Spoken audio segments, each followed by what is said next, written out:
depth and the experience to be able to deal with those type of situations. And as a result, the Houston Rockets get a 116-107 victory. The Trailblazers tonight got 30 points from Scoot Henderson in 3 quarters. He was dynamite. And I think one of the great things we've seen over the last couple of weeks, and I give credit to Chauncey Billups and his coaching staff, but one thing that Chauncey mentioned a few nights ago, coming out of that horrific game at Miami when they got blown out by 60 points, it was a bad night for Scoot. And what they really wanted to do was, well, Chauncey said, hey, we have to put him in a better position to have success so he can finish the season on a high note. And so they went to work, and they've done a good job of getting him back in a position to where he can develop some confidence, start to get a better feel for things, and play better basketball. And the result has been much better play over the last 4 to 5 games. And tonight, Scoot Henderson was dynamite, 30 points and 7 assists. And how about this? 6 of 7 from downtown for Scoot tonight in 3 quarters of work. He played 33 minutes tonight and really was the bright spot on the floor. He scored a game-high 30, but the Blazers just didn't have enough. Portland got out to an early lead at 19-11 with 5:37 left in the first quarter, and then the Rockets quickly responded with a 30-10 run. They pushed their lead up to double digits. They had a 14-point lead at 54-40 at halftime, and Portland was never able to threaten after that. The closest they got after the halftime score down by 14 was 9, and they just could never mount the comeback. They didn't have enough offensive firepower to get the job done. Even when Scoot went wild at the end of the third with a sweet 3 and an awesome jam on an and one opportunity, the closest they got was 9, and they just couldn't make that final push in the fourth, and the Rockets were able to get the win, led, of course, by Jalen Green, who had 26 points, and Amon Thompson, who was dynamic, 17 points and 15 rebounds. And there you have it. The Trailblazers close out the home schedule on the season, and the final game of the 2023-24 regular season is coming up on Sunday. They'll be in Sacramento to take on the Kings. That tip-off will be at 12:30. With me here at the Pines at Moda Center is my man Chris Burkhart. Burke, 30 points from Scoot in 3 quarters, 7 assists, 6 of 7 from downtown. I mean, that was worth the price of admission tonight. What'd you think about Scoot? Oh, my goodness. How can you not like Scoot when he plays like that? That's exactly what you want to see from Scoot. Go out there, have a good game, play both, offense, defense is good, but the three-point shot, I mean, when that's there, you can't help but be excited to watch him play like that. I mean, reminiscent of Logo Lillard even taking one from the logo. So it's great to see his last home game of the year might have been his best one. That's exactly what we wanted to see. Well, what'll be exciting coming up later in the show, we'll hear from Coach Billups, and he goes into detail on 2 things, 2 of the most important things on my mind right now. One, he was asked from October up until now, where does he think Scoot Henderson has made the biggest strides in his game?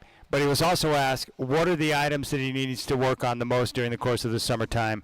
That's critical because it's a big offseason for Scoot, so we'll hear from Chauncey Billups on that. But I just enjoyed watching Scoot tonight. You know, he looked more comfortable operating the offense, getting to his spots. He was more patient in operation, and his balance and, having his feet under him on his shots tonight, especially the long-range shots from downtown, much better, which put him in a better position to succeed. And you can see the work he's put in on the shot over the course of the year. Yeah, you absolutely can. And I thought it was interesting what Casey Holdall said with you pregame about how, sometimes his feet aren't in the right spot. And I was watching him during his pregame warm-ups over the last few nights, noticing that, when he squares his feet and gets them set, his shot is a lot nicer.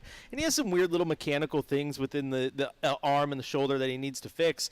But tonight, every single shot he was able to take, except for the logo one, which was a buzzer beater, he was well within control. It wasn't trying to force it. And there was a possession there early, I think it was almost at halftime, right before halftime, where, the defense is giving him space, daring him to shoot. Yeah. And he's like, okay, I'm going to take it. And he took the shot and drained it, and it was back-to-back threes for him.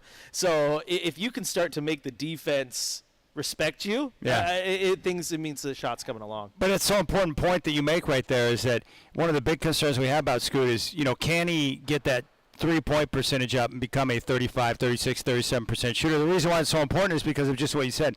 the defense knows that he can break them down off the bounce, and he can blow by you. He's got great athleticism, so they're going to test him. They're going to back off him and say, okay, shoot the ball, much like we see with Russell Westbrook, the type of treatment he gets at the later stages of his career.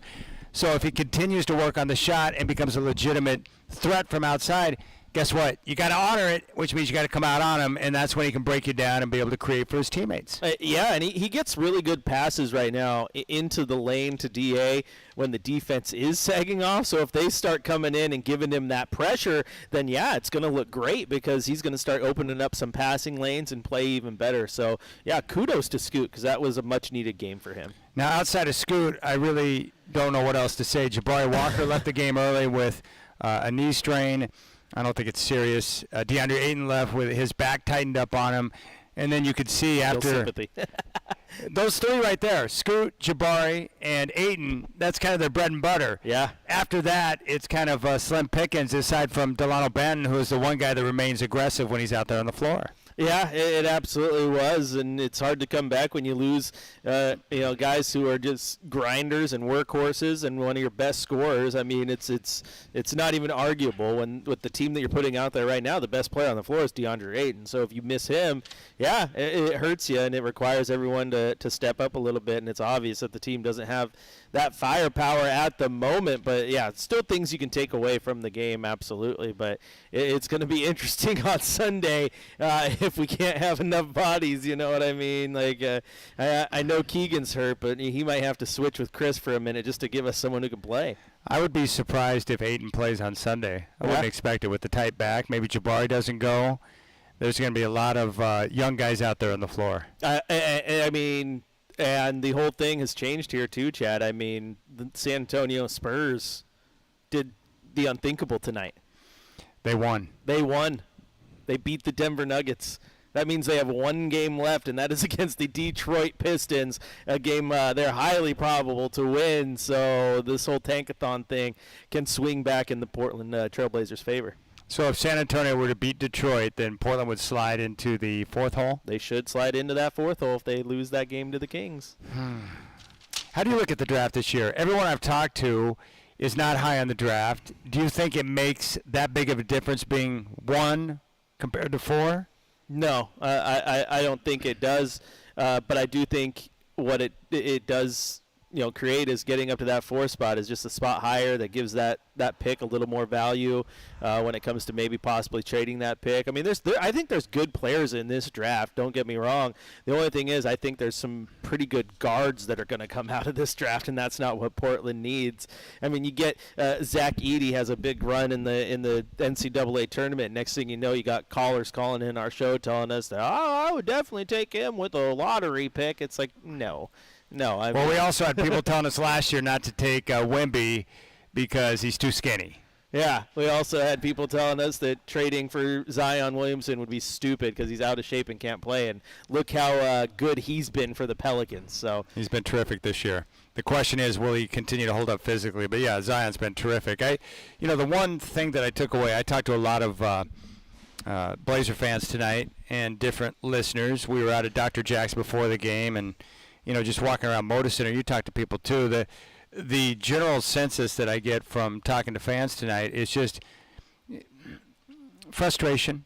After 3 straight years of difficult seasons, just overall frustration. And I think fans are looking for hope or what's next. Yeah. I mean, what's the sense you get with, the fans and where the team is at and what the proper direction is going into next year? I mean, the sense I was getting walking around Moda tonight, talking to some friends and some fans that I found around here is they in Scoot they trust. A lot of fans really latching onto him and hoping he can become something. But then you get into that murky area, which is the things we've talked about. Like, do you want to be competitive next year, or do you want to, tank again, so to speak, to get into what's by all accounts a much better draft? And how do you approach those things? I'll tell you this: I don't think this fan base wants to do another year like this, even if that's the right thing to do. Just like we've said with the the rebuilds and sometimes how they take time, right? I just don't know if the fan base can deal with that again.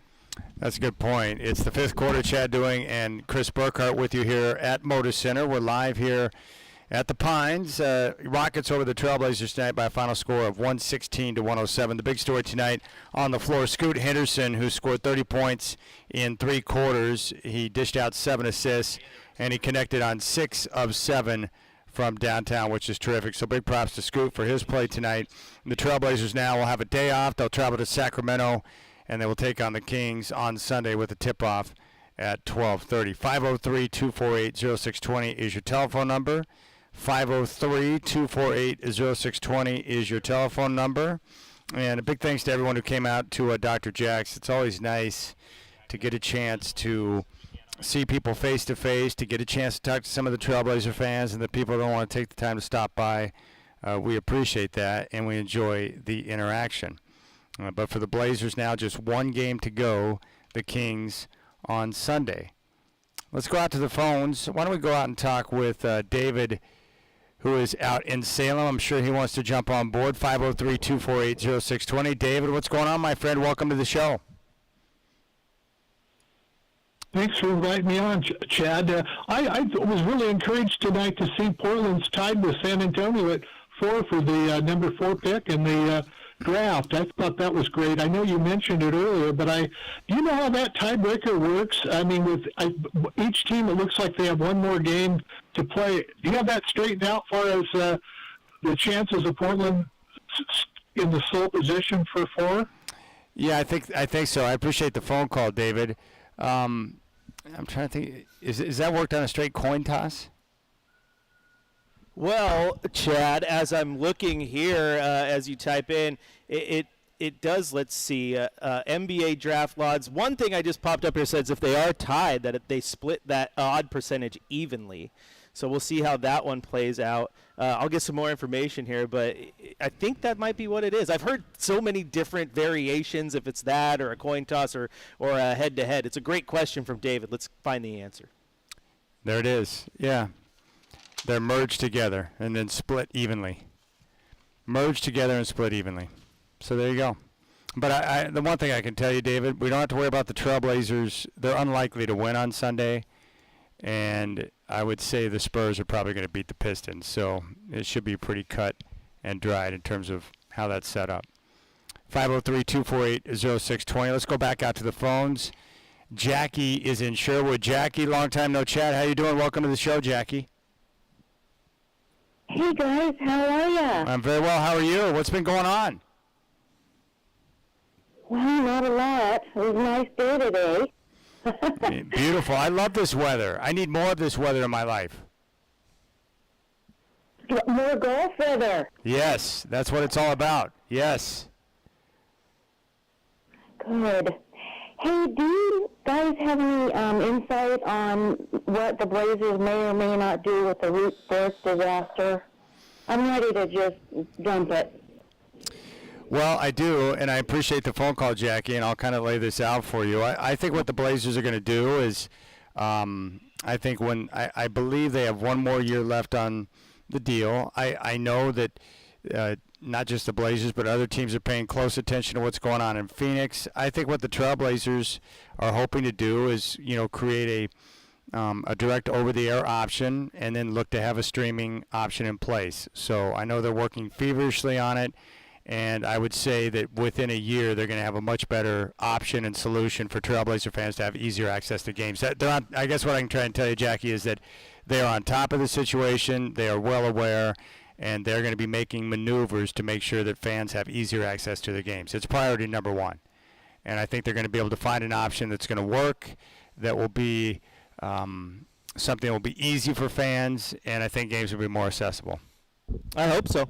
I hope they are. I know how this all works firsthand, having worked at a regional sports network prior to working with you. And, there's a lot that goes into deciding where they're broadcast, how they're broadcast, a lot of money involved. But I'm not at those negotiation tables, Chad, but I personally am a firm believer that every single local market should have 100% access to their teams, because that's how you build young fans. Like the reason a lot of people of my generation are fans is because you could flip on KGW and watch a game, right? And when you build those fans through that access, any money to me that you lose in TV, you make up because those are the fans that want to come in and buy tickets and buy merch and be here on fan appreciation nights, right? So that's how I take it. But I do know, as you know, that one thing that is important to this organization moving forward is to try to get these Blazer games on as many TV screens for Blazer fans as possible, because I think behind the scenes there's been a really big push for the fans, and they hope that comes to fruition. All right. For lottery teams, if multiple lottery teams tie for the same record, all their draft lottery combinations are merged together, then split evenly. If there's no perfect way to split the number, for example, an odd number of total combinations to split between two teams, the draw is used to decide the order to distribute the remaining combinations. Okay. So what you need is to hash this out, not worry about ties at all. Is you need Portland to lose to the Kings and the Spurs to beat the Pistons and call it a day. I would imagine Sarr.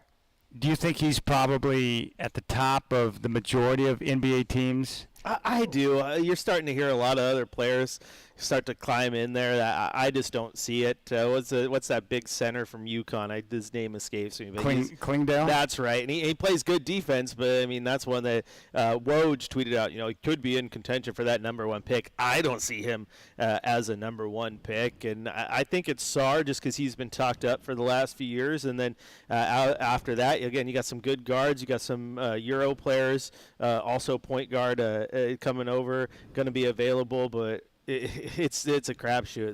This draft is probably going to have some good players in it when it's all said and done, but it's just not as cut and dry. I mean, you look out last year's draft, Chad. Everyone knew Wemby, Miller, Scoot, 1, 2, 3. It was just what order, right? But then outside of those 1, 2, 3, everyone knew like the Thompson brothers, right? We're going to be in it. And you go to the Shaedon Sharp draft. Everyone knew Shaedon Sharp, Ben Mathurin, the Daniels, like all right there in that group. Who's going to go where? And you kind of had an idea. This is a weird draft because this feels like the first draft, at least for me, in a very, very long time. That even at this point, at the end of the year, you really have no idea what the draft's looking like. Yeah, this is one of those situations where if you get the number one pick and you get a chance to take Sarr, if that's your number one guy, that's great, but it's not earth-moving, meaning if you wind up at number 3 or number 2, you're still going to be able to find yourself one of the better players in the draft. I just don't think in other words, it's not life-changing. Getting Wemby's life-changing. Yeah. Having access to Sarr is not a life-changing or a franchise-changing moment, although it's nice to have your pick of the litter in terms of who's available. Yeah, absolutely it is. All right, telephone number 503-248-0620. We'll come back and give you a scoreboard report around the NBA. All teams in action tonight, as will be on Sunday. No games tomorrow. And then we'll also give you the shot of the night. Rockets over the Trailblazers tonight, 116-107. Chad Doing and Chris Burkhardt, fifth quarter on your home of the Blazers, 620.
Spurs upset the Nuggets 121-120. 34 points and 12 rebounds for Victor Wembanyama.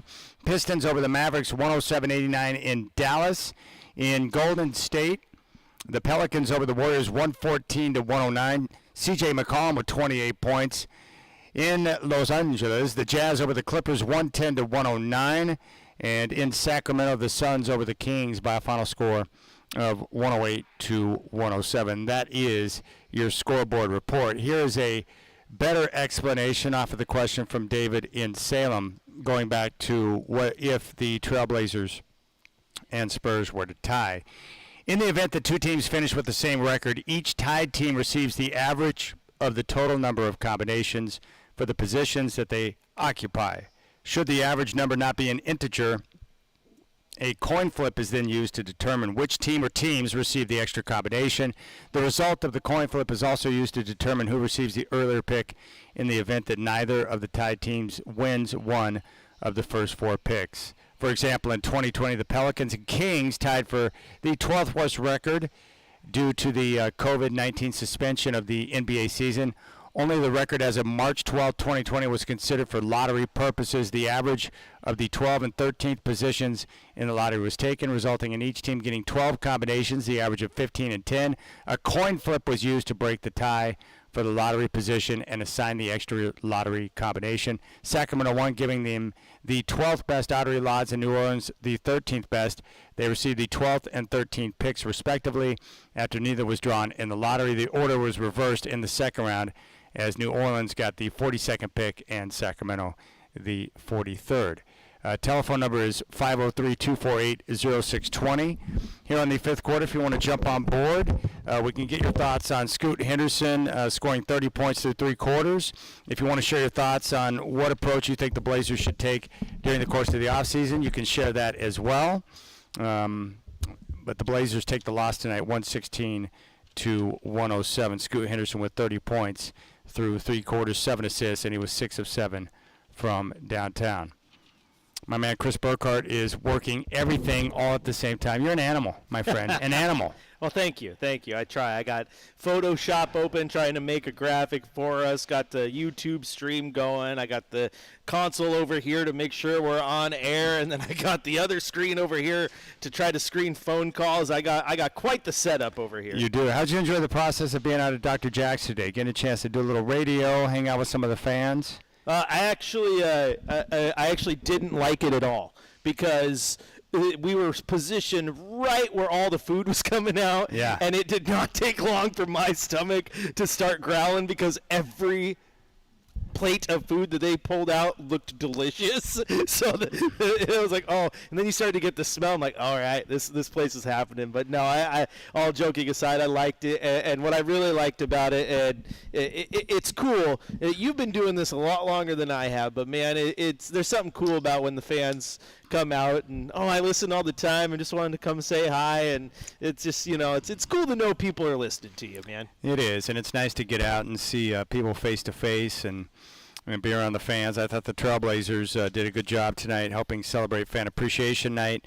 It's too bad the Blazers couldn't give the fans something to celebrate tonight with the win, but Scoot Henderson put on a show with 30 points. And, the big question I have now with the Trailblazers is that, it may take, in my mind, I'm ready to embrace one more year of difficulty, because next year's draft with Cooper Flagg, it's going to be stacked. You're going to have 4 or 5 guys who are going to be, dynamite players. And so I'm ready to embrace another difficult year if necessary. But I'm anxious because, now, Joe Cronin's been working. The Blazers do have some flexibility to work with. They got 4 draft picks. They've got veteran players that can be moved if need be. They've got some cap flexibility. So they're in a position to be able to make some things happen now. This is where I get torn here, Chad, because I do believe, moves will be made. But if this team is fully healthy, what fork do you take? You know what I mean? Like, if this team's fully healthy, is it worth it to pull a trade or two, get rid of those picks to bring in vets because maybe that's what you need to get yourself back in a place where you feel like you're a playoff team? Or is it continue to rebuild? I mean, I would have a hard time saying with a healthy Ayton and a healthy Robert Williams and Matisse Thybulle and Jeremy Grant and the list goes on, right? And Anthony Simons and Malcolm Brogdon, that you put in a year 3 Shea and scoot with an offseason, a Tamani Kamara, who we know what we have now. Like, how good is that team? So I'm just eager to see how this all plays out. All right, the Blazers take the loss 116-107. Telephone number is 503-248-0620. Telephone number is 503-248-0620. If you'd like to jump on board, the Trailblazers will play their final game coming up on Sunday in Sacramento against the Kings. And then we will move on to the offseason with the draft coming up in June, and then free agency, of course, kicking off at the beginning of July. And then that will be the process for the Trailblazers. And we can continue to look ahead. I would say for me, some of the bright spots as we look at the last couple of games of the year, just the growth of the youngsters. Chris Murray's making progress throughout the year, getting a chance to play extensively and be a starter. We're seeing Scoot Henderson, although going through some rough patches, continuing to make progress.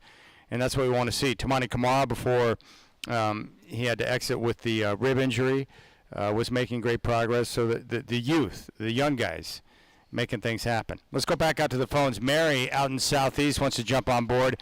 Mary, appreciate the phone call. You are up on the 5th quarter. What's on your mind? Thank you, Chad. I have a very, very, very, very late thank you to both you and Chris, because last year I won tickets to go see a concert. I went and saw John Mellencamp at that Keller. Yep.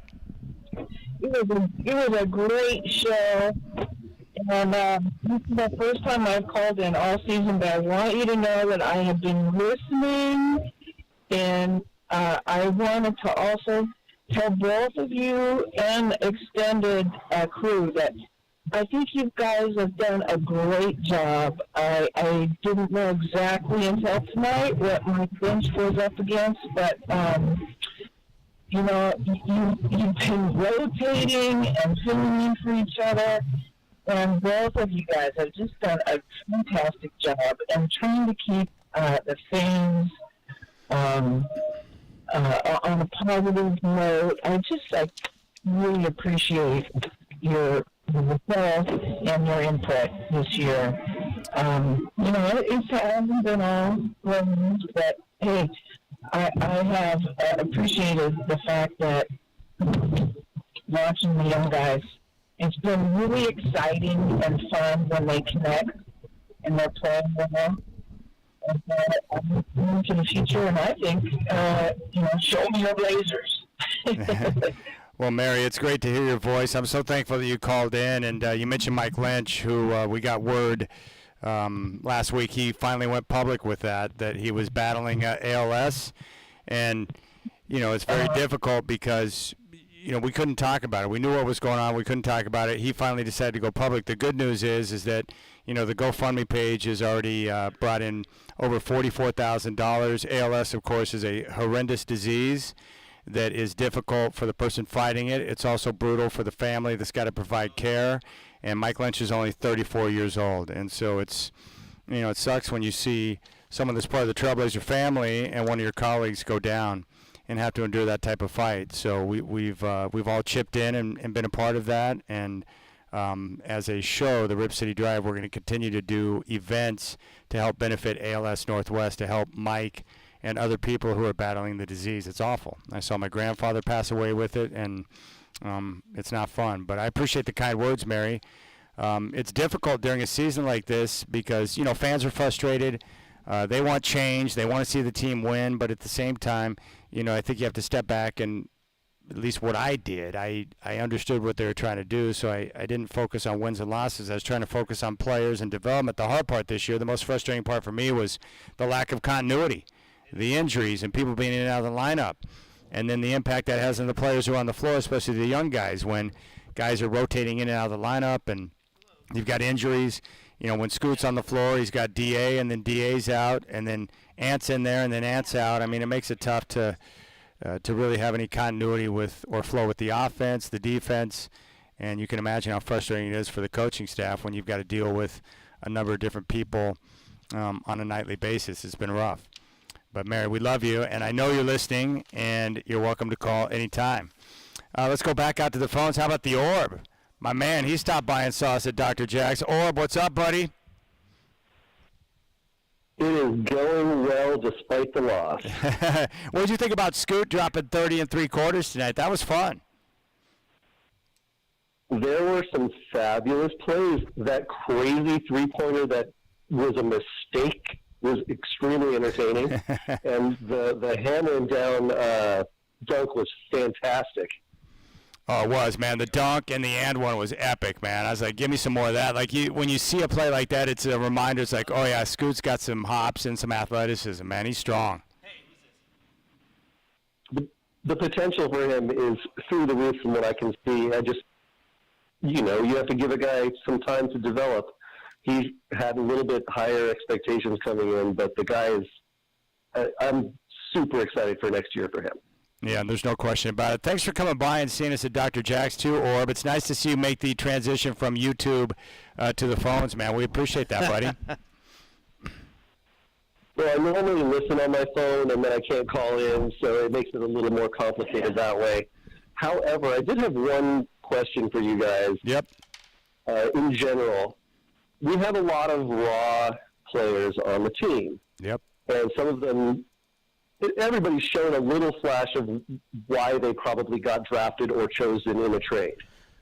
What I'm wondering is, what are the things that happen in the quote-unquote magical off-season that are the development tactics that happen? I mean, outside of something like summer league or whatever. I mean, you're playing versus your own teammates, or you're working out. Like, what kind of things happen in the off-season for those of us that just don't know? Okay, that's a great question, and we will deal with that, Orb, and you're the man for coming by to see us. So, and Chris, you can chime in on this too, but, from my understanding, so they're going to have their exit interviews on Monday with general manager, front office, coaching staff, the whole deal. And the team will give the player, the things that they see that they want to see the player work on. And then from there, each player, most guys in the NBA have a workout guy, a trainer, a coach. In Scoot's case, it's his father. It just depends on the player. And so you're working individually with your team to go out there and work on your game. The things that the team wants that you incorporate into that, also the things that as an individual you think you want to work on that are important to continue to improve. We're going to hear from Coach Billups in the coach's corner. He'll let you know exactly what he wants Scoot to work on. And then from there, the individual work with your team. And then players will usually meet up, in Los Angeles, NBA players from across the country. LA tends to be a meetup spot, and you'll see a lot of videos. I think didn't you see it this past off season? Jabari Walker, I think he was working out with Paul George, if I remember correctly. Yep. You see a lot of those guys getting together. UCLA is a popular place for NBA players to show up. Absolutely, it is. I mean, LA from June, July, August, not a bad place to be. But no, that they tend to congregate, get workouts in together, like you said. They'll have those exit interviews, and that's that's where they learn exactly what coaches are thinking and what they want, and they all have their own shooting coaches and this and that, and the team tends to be kind of fairly hands off, but they're also monitoring because they don't want them to develop bad habits as well, so they know kind of what's going on. I know a lot of these guys will probably take about a week, maybe a week and a half to get away, vacation and relax, and then kind of boom, get right back to the grind. And if you remember too, I mean, look at Damian Lillard, right? He got dogged for a while because he's posting a boxing video, but he's not working on his game. Like, dude, the guy's working on his game non-stop. Oh, he has time to rap, but he doesn't have time to work on his game. No, he's working on his game, I assure you. So all these guys are going to go do that. There is a lot of work in the offseason. Yeah, and this is where becoming a professional. This is it can be a difficult transition for the young guys, but I mean, you've got to invest money into your body, into your workout, into your game, and have your right team. You got to find the right team to put around you so that you can continue to work, because as you said, the team will be there to give you pointers in terms of what they want you to work on, but they're not going to hold your hand and walk you through that. It's up to the player to use the offseason to go put all those tools to work to make sure that they get to where they need to be. Absolutely. I mean, think of it in your job. I mean, a lot of us have had those yearly performance reviews, right? Well, that's basically an exit interview. You know, you meet with your boss and like, hey, you did good this year, but this is what we'd like you to work on, and then it's incumbent on you to figure out how to do that a lot of the time. And that's how these players are, and they're going to go to work. And when you talk about the players meeting up, that's key because that's where they can work on the things that they can't do by themselves. Anybody can walk into a gym and grab a ball and work on their shot, but defense, you need other bodies, right? So when you get in there and you get other guys in the gym, that's where you can work on those things too. So that's why I get excited here. For the first time in a long time, development is key. We that wasn't with the Blazers, it was with the Dame era. It was who are they going to bring in that's going to be that piece to the puzzle. We know Dame's going to look good, but we aren't worried about the development. This year I think you're really going to start to see that. And fans, if you want to know how it looks, just look at how darn good Jabari Walker had been towards the end of the year here. Is because all the work he put in the offseason. No question. All right, we'll come back on fifth quarter. When we do, we'll take your phone calls. We're also going to hear from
Carry the ball, one turnover, was the big thing, my big takeaway for him, especially against a team like that pressures and turns you over and, plays very physical. I just thought it was a great game from Scooty. Did you give him any coaching after last night, with the turnovers? Did you have any discussion going into tonight in terms of preparation? No, we didn't. What I usually do with Scoot, I let a few games go, and then we'll kind of circle back on him. But no, he's very aware, of what's going on at the time, and he gets kind of down on himself too out there. So, me as a coach, I got to kind of fill that out, and if I see that, I'm not going to come on top of that, obviously, but. No, man, I was just happy for him. I was happy for him. I wish he could have finished today, this game today, and just kind of see how it went. But he was awesome today. What exactly happened with Jabari and DA? Boy, I think he just kind of banged knees. And, he had that tendonitis kind of flared up on him. And then DA, I don't know, I think his back was just a little tight. What was Scoot dealing with? It's that growing stuff that he got going. Just extended, the minutes. He don't got a lot of subs over there. Johnson, when you look at this season from October to now, where do you think Scoot made the most progress? I think just understanding two things: understanding the actual NBA game, and where he was going to get his opportunities at. Learning how to navigate pick and rolls when knowing people that are going up under him. I think his confidence is way up on his shot. His balance is so much better on his shot. But secondly, just understanding his opponents, and other teams and coverages and things like that. And those things take a while, to be honest with you. And I think he's come a very long way in understanding those things. All right, there's Coach Billups following tonight's game against the Rockets, and had a chance to hear him talk about what the course of the summertime is like, and I just think this offseason for Scoot's huge, Chris. I mean, he's got to step it up. He's got to take that next leap, and the good thing is about Scoot is he's a gym rat. He loves basketball. Without a doubt, he loves basketball and wants to get better. And you've said it so many times. It's just the fact that he's coachable is, speaks wonders, because there's a lot of players, man, that aren't. They don't want to hear it. I know better. I went through AAU and I played in the G League. I know what I'm talking about, And no, he's kind of a student of the game in that aspect, and I'm excited because I do think that he's shown flashes. I mean, if you're a bust, Chad, I don't know if you go out and you have 15 assists in a game, or and people kind of gloss over the fact that it's like, okay, well then he has 15 assists, but then the next night he has 12, and that would have been his new career high if not for the 15 assist game. So it's like that's 2 nights in a row where he goes out there and gets those assist numbers, and then tonight he showed that he has that scoring ability in him too. I think the last three nights and then whatever he does in Sacramento are huge to go into the offseason, because you and I talked about this, how important it is to head into the offseason with momentum. He's heading there with momentum. There's no question. I had someone walk up to me tonight and say, hey, what's up? I haven't heard Victor on the fifth quarter recently. I'm like, I don't know. But guess what? He's here, and we're going to go out there right now. Victor in Turkey is back. What's up, Victor? Hi, Robert. How are you both? Thank you for you and Chris. Well, I'm not upset anytime the Blazers wins. Well, I mean, something from few teams from few games before. I'm not upset about that, but I'm worried about the future. What Chris said in the evening, he said he's tired of bad basketball. You said that maybe in a couple of years, and the Chris said he is tired of not good basketball, and he's hoping next year. So that's my worriness about the next year. What I want to tell you quickly is the Blazers made some mistake in the past, give some good players to the other team that they're playing right now in the contention teams. I'll go to that later. You don't have time for that. but I hope the Blazers, they don't make the same mistake giving up some of their veterans for the young players. I don't really believe in young players. I mean, I believe like a so-so, but if you look at the LeBron James, he's 40 years old, and he can, by himself, he can take the whole, whole 5 young players just by himself. And not only that, Chad, if you notice, a lot of teams, they have all their players right now. Almost all the teams, you look at all the teams, maybe except the Blazers, they have the Blazers, they have Bogdan, but the Bogdan doesn't play now. But if you look at the other teams, they have like 30 years old, 33 years old, and so on and so forth. And those are the teams that are competing for championship. So I hope the Blazers don't make a mistake, put all the 18 years old and bring it from the lottery, this and that. Bring all this 18 years old, and they hope they can, advance, or they can, go up to some extent. Even Victor Wembanyama, with the Spurs, I don't believe that. You might think that he's going to make a change. Yeah, he does, but I don't believe that he's going to win a championship next year or the year after that. I'm going to bet on that because right now the people, they don't take him very seriously, like Denver. So, okay, you can try hard, but we can beat you in 7 games. So what I'm saying is keeping the veteran is the most important thing. And I hope they don't trade Anthony Simon for the Scoot Henderson, because you see the real change of Scoot Henderson. I'm happy for him. But what I'm saying, the real change hasn't come for him because the team, they don't double him up. And, right now everybody knows that the Blazers, they're putting the reserve. They don't, you know what I'm saying? They don't take it seriously. So the real challenge for the Scoot is going to be next year, that how much time he's going to take from the Anthony Simon. Whether they want to get rid of Anthony Simon, that would be a big mistake. But as I said, I hope the Blazers, they don't make mistake and they don't get rid of their veterans. That's all I want to say.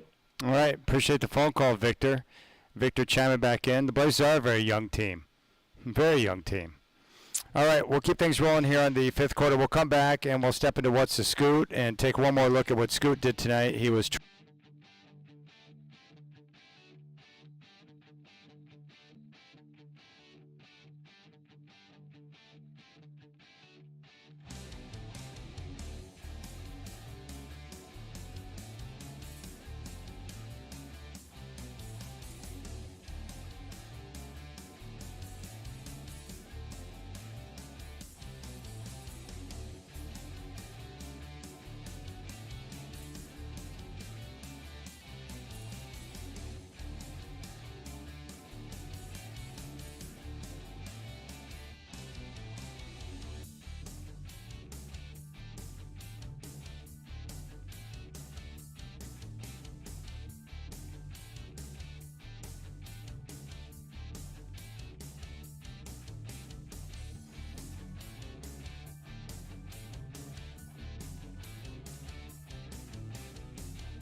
I really did.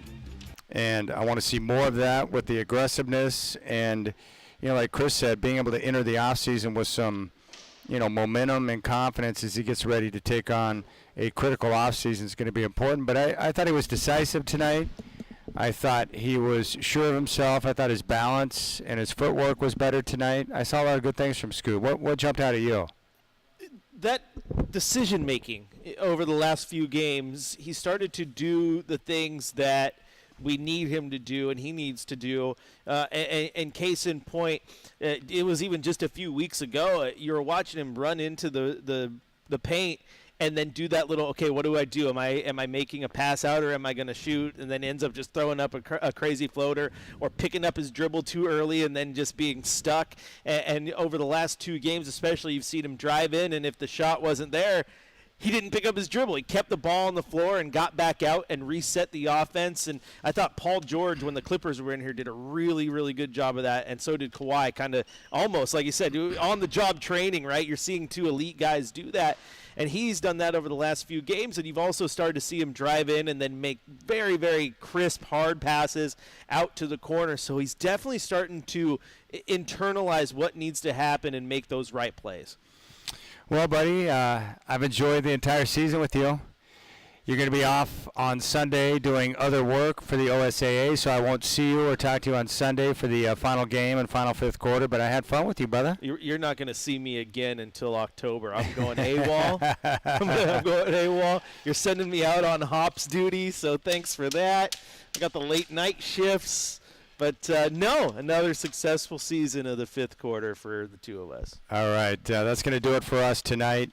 The Trailblazers now will take off to Sacramento for